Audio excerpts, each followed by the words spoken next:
first of all, let me thank the respondents for really fantastic probing, critiques and discussions. I could riff for a long time in responding to them. There's so much to say, but thank you. So let me, maybe I'll actually start with Sandy's question and work backwards. So after 1948, so the short answer is that I think the simplest way to put it is this. They don't spend much time talking about it.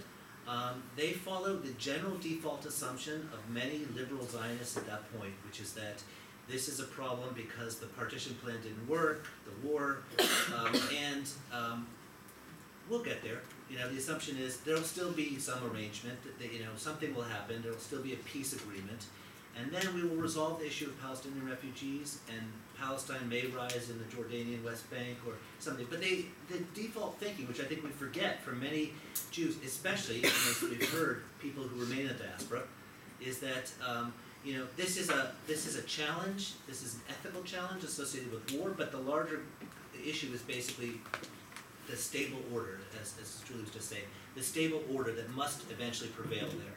There must be resolution, and that doesn't come. Beyond that, some people have asked me, well, Lemkin must have kind of turned away from Zionism. What he writes is he's thrilled. 1951, he writes he's like many, again, diaspora Jews, he's rejoicing that the state exists, and that seems to outweigh things.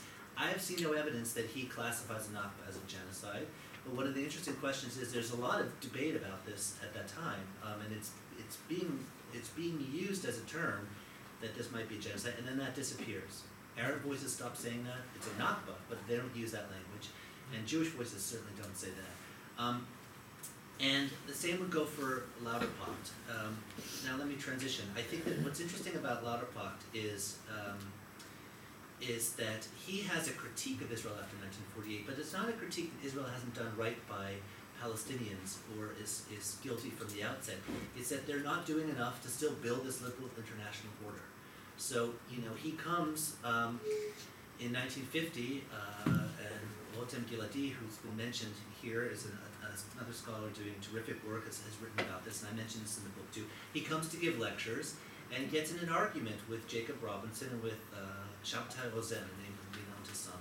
And the argument is, why isn't Israel doing more at the UN to prop up the Human Rights Project? Why aren't you not raising your voice more loudly? It's not why you're not doing things here. And then he says, in a very intriguing thing, he says, I would think that, Jewish principles, I think is the word, would inspire you to do more, as well as the opportunity of being a state. But I also recognize you may have certain realities that I don't fully grasp about security. So he sounds a lot like many diaspora Jews saying, I want Israel to do more, but if you tell me that the security, can't allow that to happen. I think it reminds us that 1948 was a dividing line between, it's not just those who chose Zionism, and those who don't, it's that now there's a state, and the state suddenly changed the relationship to the Jews outside it. To take, just for another minute, more specifically this question, both for Doreen and Asaf, I hear a very serious question that I thought a lot about, which is how do you tell the story and recover the Jewish strain without essentializing it, right? Whether it's that they must be like this because they're from Eastern Europe, or the Jewishness of his youth must, carry on through, or that he must choose, right, and have a Jewish, conscience versus a conscience that's shaped by humanism and by Polishness. This is a man who wrote in Polish as much as he did in Yiddish. So, and when I think about that, I always think about two other anecdotes. One I think I mentioned in the book, and one I didn't. The first is that Isaiah Berlin, in one of his letters, Isaiah Berlin talks about being in Cambridge and having a lovely lunch with the lovely Mrs. Lauterpacht, who's a charming woman, and he loves her also because she was a Yerushalmi, she was from Jerusalem, and her boring as nails, boring as wood husband. And he basically dismisses him as like the most boring person you can imagine, right? And had no interest in getting to know him. This is hard to square with some of the other accounts of Lauterpacht as an incredibly charismatic speech maker, and a man who could command an audience with his, lectures. And I think as people do change, But that also alerted me that people are complicated. You can't always see what's on the inside, and that's the biographer's, that's the great fantasy. You can see it all, but you can't. The flip side of that is when Lauterpacht comes to Israel in 1950, and before he gets into that argument with the colleagues here, he gives lectures, and one of them he famously gives at Hebrew University in Hebrew. And he clearly had a beautiful Hebrew and was very proud of it. And after the lecture, somebody says, what wonderful Hebrew he speaks for a goy. And, apparently he just looks like your British Don who learned his Semitics, right? And then learned his Hebrew. And somebody over here says that, or at least he really just doesn't seem like Michelin. He doesn't seem like, really like even one of the Zionists, the old East European Jews who didn't come.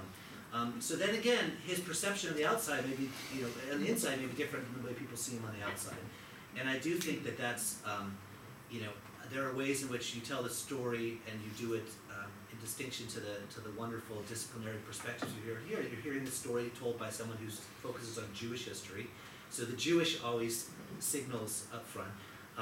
But the first rule of Jewish history is never just about the Jews, and Jewishness is never something that just is fixed in any one place. So I do think that is, to turn to what those lessons are, I do think that that's a powerful thing for us today to see the multiplicity, and the shades that are running through these people's lives, and the messiness that actually fits the same reality we have, where we feel like more and more forced to make choices and to identify, and these are people who do move between things, and that can be useful. So one more comment about, maybe two more quick comments about this.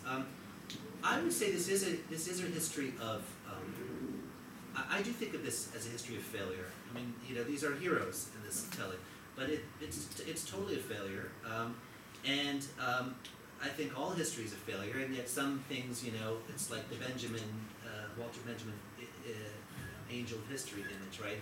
So the failures and mistakes nonetheless are, pushed along and still have legacies that some people can use in different ways. Meaning, I think Lauterpacht remained upset that international human rights law didn't have more teeth to it. And yet, he also recognized the law was a positive step, and he wanted people to use it as it existed, right? So it didn't achieve what he wanted. Lemkin is another good example of that. I think he would have preferred to have a law that did more and settled for a law that really was a norm. And he would embrace that, even though there was still a sense that he didn't achieve what he wanted to do. So I do think it's about failures, but the failures, didn't stop them somehow looking forward in an interesting way. And maybe that goes finally to what Julie talked about. And I think that two things strike me. The first is, you can look back in the past to recover lots of things, and one of the striking things now is the shift to talking about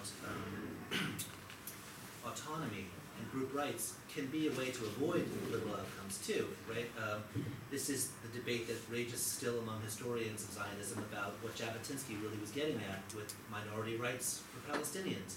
Was that a truly a similar vision to what I've described and you heard discussed here? Or was that kind of a way just to chip away at the idea of Palestinian self-determination?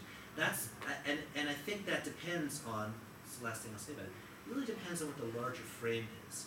And one of the things that was striking to me was that these people, it wasn't so much that they spent a lot of time thinking about Zionism, national homeland, and then they thought about human rights. It's that they thought about kind of what the shape of the world would be, right? And that wasn't just nation states, that was, for most of the time, the League of Nations or the UN, and they believed that it actually had pretty much a larger role than we think of it having, or we think of the UN as having today. They really thought of it as having a structural force to the world. And when they thought, for instance, about blended models, or not fully sovereign models of a state, it was always integrated into larger units. And I think the challenge for us today is as you said, Julie, it's to think about, if we want some better version of the nation state or some alternative, what does it fit into? What does it plug into? Because empire is gone, right? So what is it?